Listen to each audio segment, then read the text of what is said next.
Morning, everyone. Welcome to our sacred conversation. It is a delight to join together in consciousness, and today we are hopping into a series together.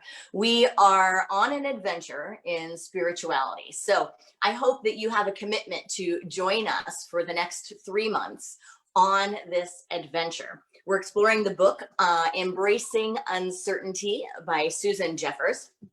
And isn't this a good time to be exploring uncertainty and how we interact with the field of uncertainty and our spiritual practice? Definitely a relevant conversation to have right now. So I want to start with this wording that is on the book cover. It says, embracing uncertainty, breakthrough methods for achieving peace of mind when facing the unknown.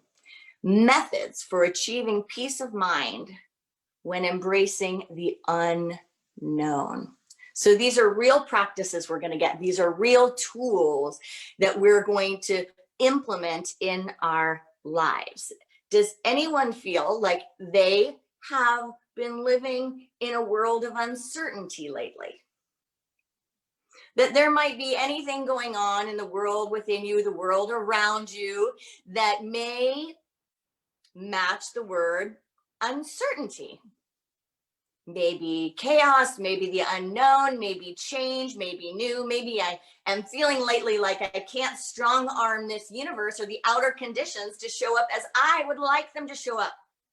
That even if I'm visualizing and seeing and using my unity principles to activate the consciousness that brings in the good, I still have some ideas of the good I'd like to see and how I'd like to see it. My greatest friend in unity ministry and an incredible beloved in my life was just out here to visit me from Iowa.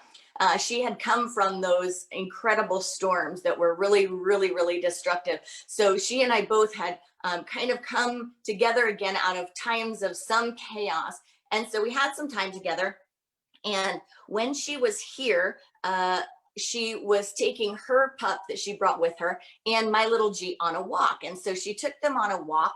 And on the walk, she started hearing beep, beep, beep in her ear. Well, she has hearing aids that she uses, and the hearing aid was going off saying the battery was low.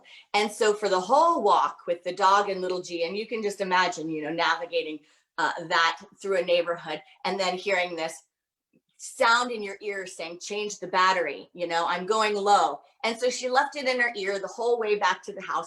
And when she got back to the house, when she was getting ready to get into the house with the dog with the wet feet and the little toddler that's 2, she finally took it out, finally thought, I'm close enough to the house, I can take this out. And so she took it out, she put it in her hand. They got into the house, and maybe 5 or 10 minutes later, we're talking, and she says to me, I can't find the earpiece.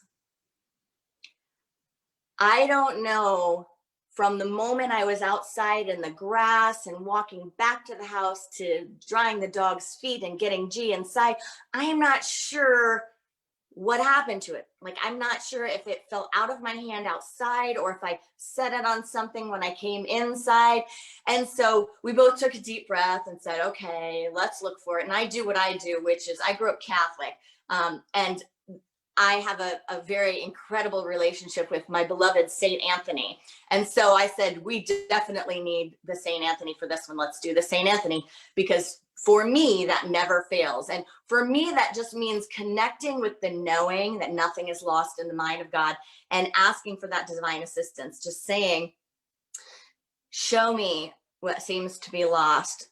Lead me to there. If there is any possibility it can be found, here I am, thank you. And so it's this process. And so I did it and let it go. And I generally have quite a bit of confidence in that, because I have seen freaky things happen, like things show up that couldn't have been there. You know what I'm saying? I could go on and on about the stories, but we said that prayer, we did our little moment. She was very calm about it, which is interesting, because if you have hearing aids, you know that they're not cheap. So losing half of a pair could be like losing $2,500.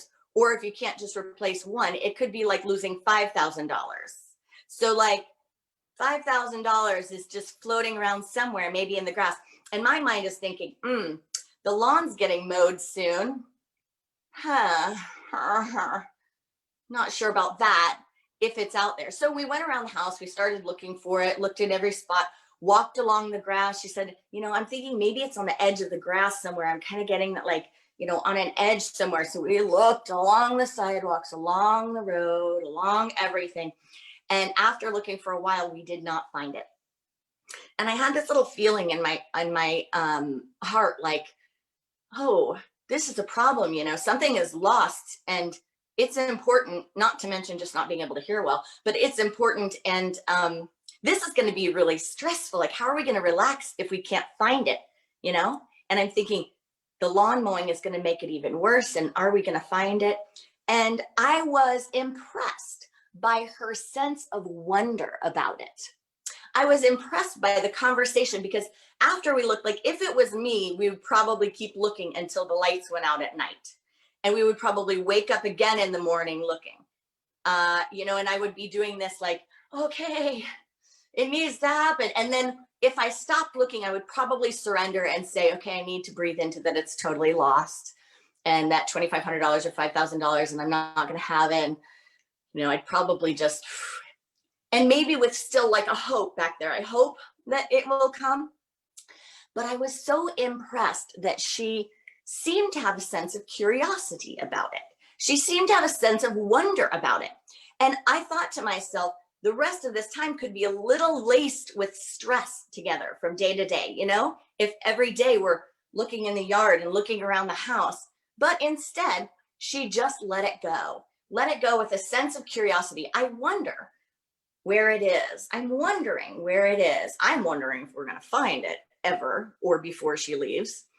And you know how little they are. So like, if it's in the grass or in the house with a toddler or a dog or anything, like, good luck, uncertainty. That's that story. Don't you wish you knew the ending to the story? In life, we don't always get the endings to stories, do we? We live life from moment to moment, really having no idea how the outer circumstances, the conditions on the outside will unfold. And that can be a bit uncomfortable. Susan Jeffers, in her book, starts talking about the idea of a film, of a movie.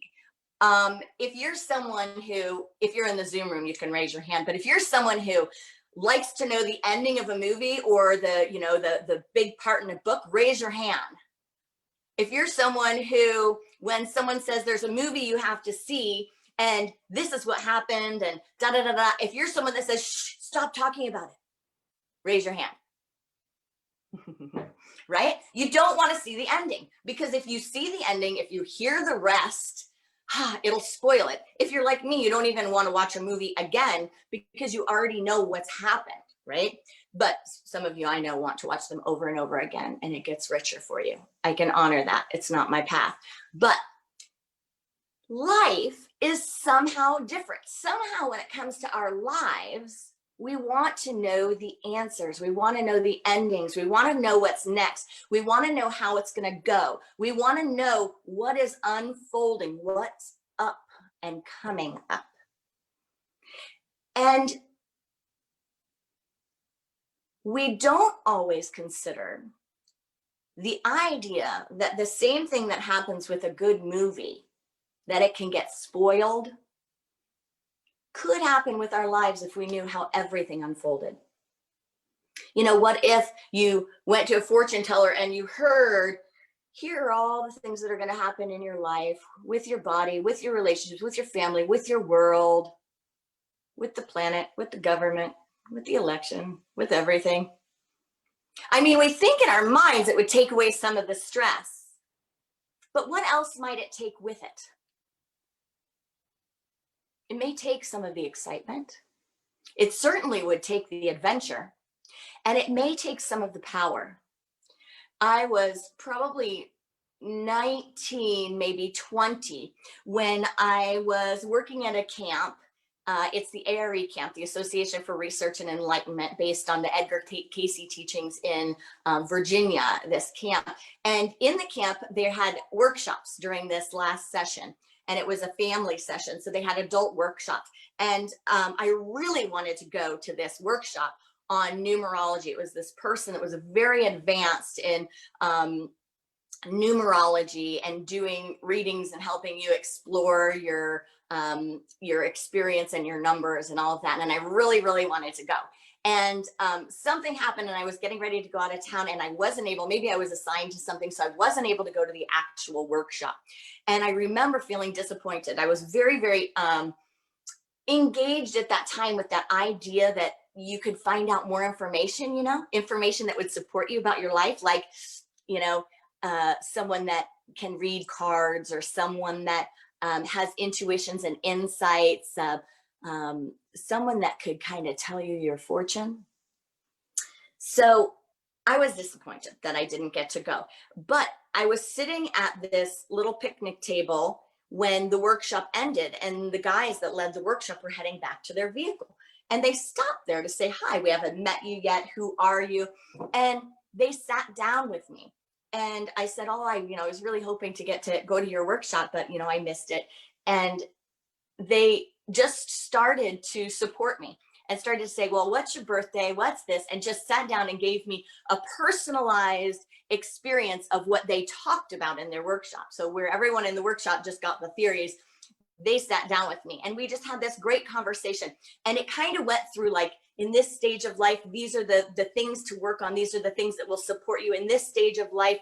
This is the kind of energy that's unfolding. So stay grounded in this. And for the most part, it was very little like fortune telling, and just much support in the stages and ages of life, right? But there was one part because at that time, well, and probably my whole life, I was kind of like obsessed with this relationship thing, like the primary relationship, the special relationship, the man.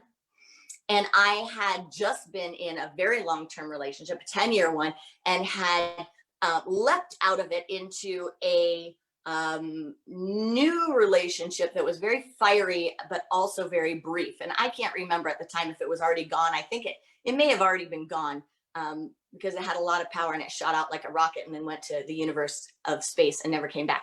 But the nutshell is that I was like, so what about the relationships? What about my husband? What about my partner, my soulmate? What about that part that to me at the time was like my wholeness? What about my wholeness? Where is he? Where am I going to find him? What year? What time? Where do I look? What geographic location should I live in? And I remember consciously blocking this out. I was smart enough and had enough unity principles at the time that I said, don't listen, just let it go. Let it be light. Let it be light. No attachment. Nobody knows the future. Nobody can predict. Nobody is a fortune teller. But I remember at the age of like 19, 20, them saying something, and I'm pretty sure it was in my 40s. I'm pretty sure they said, there will be men, and they will be significant, and they will be important to you. There will be relationships that you grow from, that you experience. And then later on in some date, some age, they said, you will have that kind of partnership for the rest of your life. And I remember just thinking like, 40 something. I can't survive that long. Are you kidding me? Like 40 something? I don't have the energy to make it.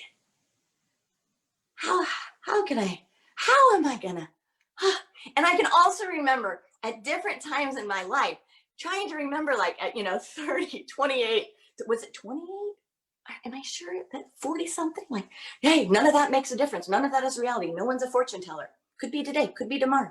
And then in my 30s, then turning 40, going on and on. Living in the art of uncertainty. Living in the art allowing ourselves to have our full creative potential and to live at our full and highest capacity, even in the midst of uncertainty, and even when we can't strong arm the outer universe to show up as our egoic mind thinks it needs to show up to satisfy our wants and our desires and our thoughts of the moment.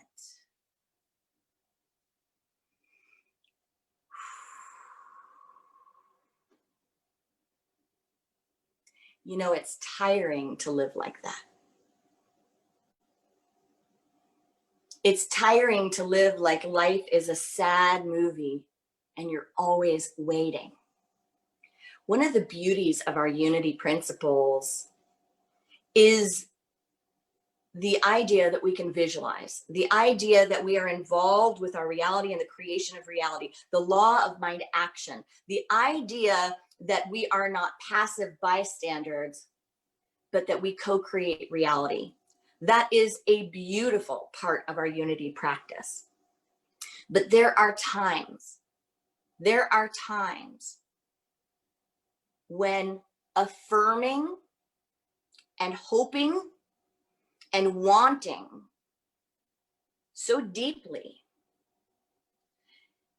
actually leaves our energy depleted and focused on what is missing.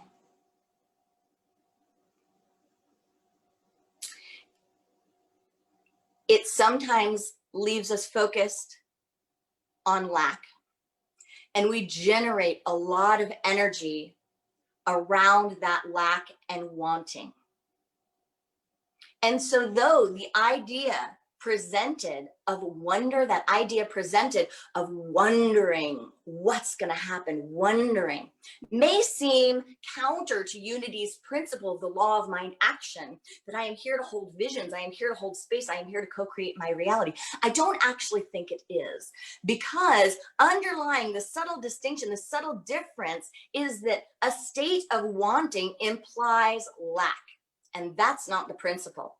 The principle is to vision, to engage, to visualize, to co-create from a sense of abundance, from a sense of principle, from a knowing of spirit and source and fullness, from knowing the 12 powers as intuited by Charles Fillmore, knowing wisdom, life, intelligence, substance, power, knowing all of that fullness and coming from there, not from lack. In fact, the principles tell us that if we generate a space of lack and a space of deep longing or emptiness by looking at what's not here, what's not solved or resolved, what's not over yet, if we get into that so much, we actually build an energy around it, and that is the energy that is co-creative.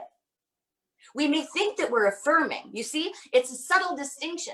So some people may go around going, you know, they may be able to, with a light hand and a sense of wonder and curiosity and venture, say, this is like this or something better, and I have a vision, and da, da, da. But other people, it's like, I will write my book and it will be a bestseller.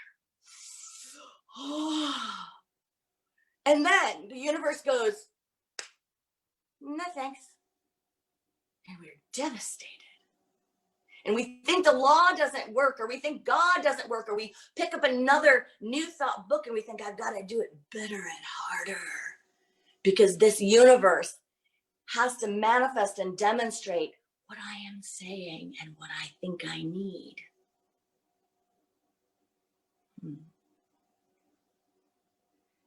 Michael Beckwith, the Reverend Dr. Michael Beckwith from Agape, said in a prosperity group, and it was like, it was the thing that stuck out the most to me. He said, all of our legitimate needs and wants, when we're talking about prayer and visioning and creating.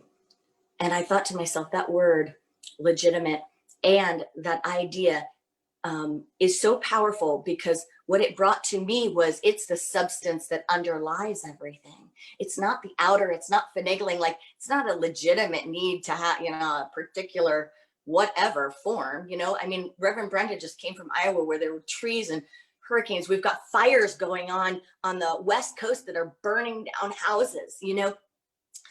We have a lot of chaos going on, a lot of uncertainty. And there's no possibility that there is a God that is an expression of the grand overall design that would create any sort of lack for any one of us, that would value our worth or give things or take things away dependent upon how we show up, that would bless some and curse others, that would create uncertainty or create drama or trauma for some and not for others. There is no possibility that there is a God of this universe, of each one of us, that indwells and that surrounds us from center to circumference, that has the very universe, the very solar system, the very world beyond which we know it, the visible and the invisible. There is no such possibility that that power and that presence would not honor our constant legitimate needs. Those legitimate needs are spiritual. They are of substance. They are what underlies everything we see. It is so much more powerful to know that we can co-create through the law of mind action, through visualization, that we can co-create an experience of peace, of wisdom, of feeling centered and grounded, of knowing how to follow our guidance, of knowing that no matter what happens, we are cared for and we are whole and we are complete. That knowing no matter how many years something takes, or no matter whether or not we ever find it, we are whole. We are just as loved as the person that demonstrates all the things that our egoic mind, our idea of what the movie should look like, has. My beloved aunt, the one that I named my daughter after, made her transition the other week. She lifted off into her freedom form. And I realized, because her husband, my uncle Bob, made his transition just a few years before. And I realized that this year would have been their 60th anniversary. 60th anniversary. The gift to have that kind of relationship, the gift to have that longevity with another being. Can we engage in a sense of wonder and a curiosity that allows us to embrace the gifts of our lives, rather than looking at what is missing and going into a deep, dark space of living in a constant state of lack and wanting, when we could exist on an adventure of wonder? We could exist on that adventure. We could ride it. We could watch it. I lived in Australia for a short period of time in college with that soulmate boyfriend of 10 years. And I remember he was very much not like this, but I was. We went to this gypsy restaurant with friends. They took us to this gypsy restaurant. And there was a fortune teller that came by at the gypsy restaurant. And they said, "Do you want us to read your palms?" And of course, right, I was like, me and the other woman at the table were like, "Yeah." I can see some of you in the Zoom room going, "Yeah." I was like, "Yeah, here's my palm. Read it, please. Read my palm. Tell me what's next." And at that time, there was like no possibility we were not going to be together. We'd been together for 10 years. It was like, just what's next? You know, there was just not even a space of thinking about that. And then after she got done with me, she asked him, and everyone at the table did it. He was like, "Nah, I don't, you know." But then somehow he said, "All right, whatever." And he gave her the palm. And when she read mine, she said stuff about impacting a lot of people, being known by a lot of people. She talked about my job a lot, and it had a lot of energy around it. And I kind of thought, well, you know, he's the one that's like career oriented. I think she's like mixing up our palms. You know what I mean? Because it was all this stuff that was good about me, but I was like, really? Like, huh? And then she got to reading his palm, and she got quite quiet at one point. And she didn't give the details, but she said, there is going to be a heartbreak that's very deep. And you will almost think that it is something you cannot live beyond. And I don't remember her exact words, but it was that powerful that how many years later, 20 something years later, it brings me to tears just thinking about that moment. And he was pretty, about it. Okay. And I remember thinking, she didn't say anything about me with this heartbreak, And what would be so big that even a palm reader wouldn't share what she's getting? She wouldn't share the details because she knows this person is going to need the strength of living in wonder, living in curiosity, and the power that this moment has that cannot be contained in the timeline of life. It cannot be contained if you step yourself out of the frame of your life. It can only be utilized if you are right here and right now. And she got very quiet. And I thought to myself, because I kind of probably asked, does it have to do with me somehow? And it was kind of like, no, you're good. You're not going to have this thing.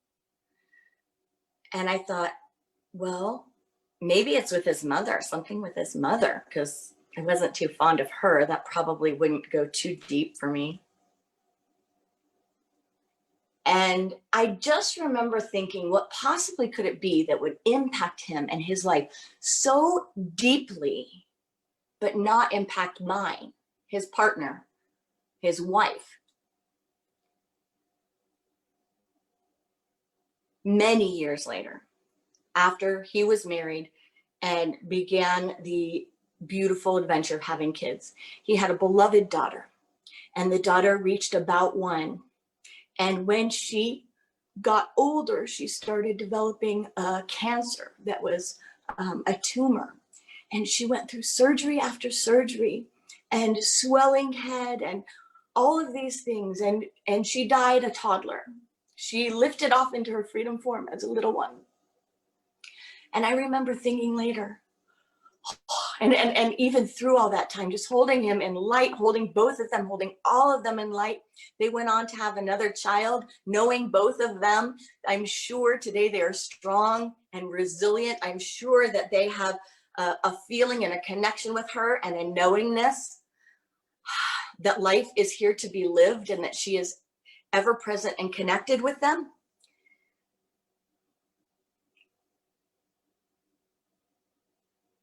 But there are times and there is space for us to trust life, to trust the process, and to trust that we don't have to know all of the outcomes. What we really want to know, I truly believe this, is not how everything's going to pan out, but we want to know that we will have the strength and the faith and the practice and the love to carry us not just to everything, but through everything. Right? Can you feel that? Can you feel that all the times that you clench up, that you're afraid, that you go, no, not this, are you kidding me? No. That really what that's based on is not trusting ourselves and not trusting God and not trusting the grand overall design.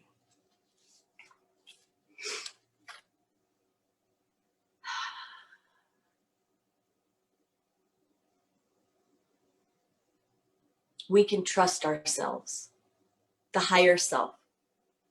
We can trust ourselves, remembering that whatever comes up, whatever is in the future, we can handle it, we can learn from it, we can grow from it, and we can allow it to grow us.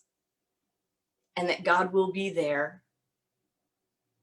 The love of our source will be right where we are going. We cannot step out of it.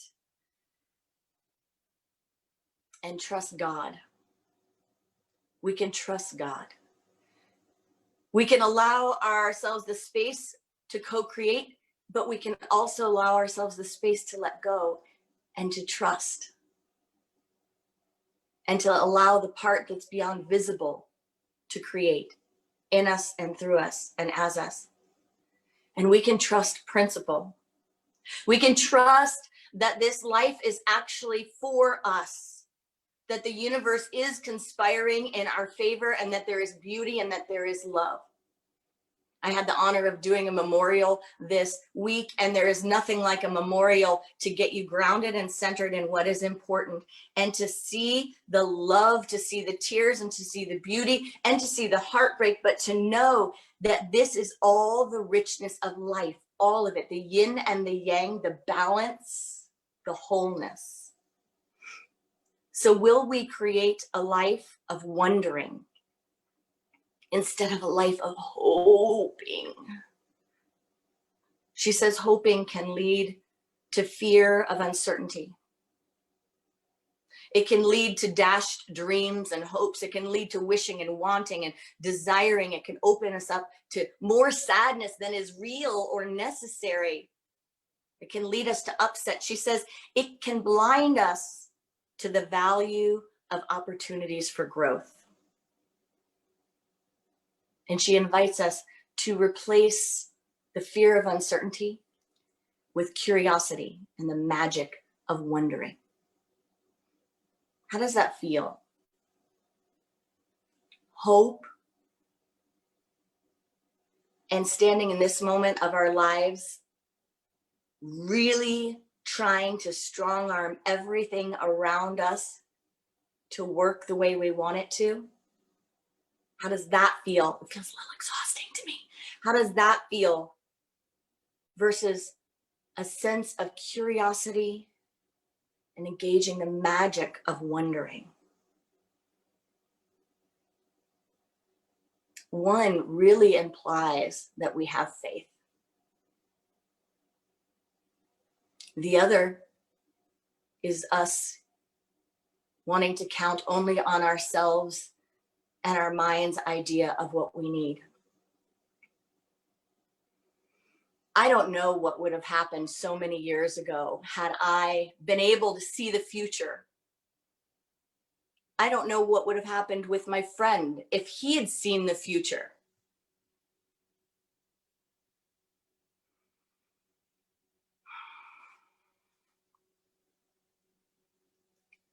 But are we willing to give ourselves all the power that this moment has to offer by being in it, fully present in it, fully grounded in it, fully resourceful? On the day before she left, Reverend Brenda was on another walk. And my mind, when I knew when she was heading out, was thinking, never found that earpiece. We never found that hearing aid. She did mention a couple times during the visit, I feel like it will show up. I feel like it will emerge with this sense of wonder and curiosity. As she was taking a walk with the dog, she was coming through the backyard that didn't get mowed. And she was walking along the path, and she just got this sense to stop.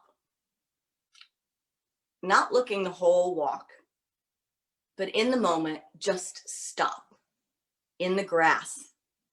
And she stopped. And she looked down, and there in the grass was a little tip of a little bit of gnawed off rubber, which was attached to a wire, which was attached to her hearing aid. And she just leaned down and picked it up out of the grass. We speculated whether or not a little animal that had chewed it up brought it there, or whether it was there the whole time when we looked. And I thought to myself, How on earth, out of all of the grass, all of the pavement, all of the house, did she just stop right in that moment, look down, and pick it up? Friends, are we listening? Are we willing to be present in the moment and just to simply pick up what is available to us, what is right in front of us in every moment, even in the midst of uncertainty? I think we are. Namaste.